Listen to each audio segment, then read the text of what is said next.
मी जे केलं ते चुकीचं आहे का असं मला थोडं वाटत होतं. तर काय झालं तुम्हाला मी सांगते. तर आता माझे रोजचे क्लास जे आहेत ना, मी प्रीस्कूलमध्येच घेते. कारण तिथलं आता डेकोरेशन पण चालूच आहे आणि त्याचबरोबर ना ओपन असेल तर कसं कोणी ना कोणी पॅरेंट्ससुद्धा येतात विचारायला.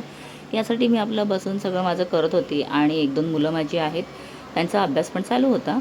इतक्यात ना एक बाई माझ्याकडे आली आणि तिने हातामध्ये ना एक अशी चिठ्ठी पकडलेली आणि ती 1-2 दिवसाआधी पण मला दिसलेली आणि ती माझी थोडं बोललेली असं की छान तुम्ही करताय.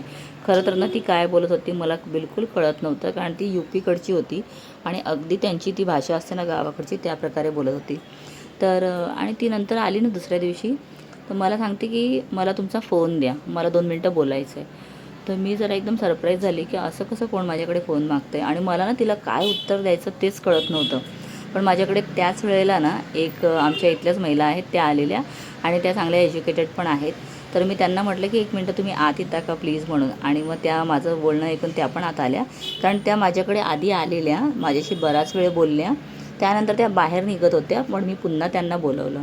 म्हटलं असं असं नाही या माझ्याकडे फोन मागतायत तर काय करू.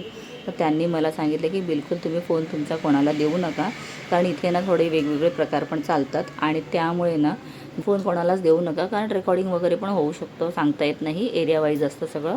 तर आणि त्यांनी ना त्या बाईला पण समजावलं की त्या तसं नाही देऊ शकत, तर तुम्ही असं कोणाकडे मागू नका. आणि मी घरी आल्यानंतर ना मला असं झालं की मी जे केलं व्यवस्थित केलं का, द्यायला पाहिजे होतं का फोन, कदाचित तिचा अर्जंट काय कॉल असेल.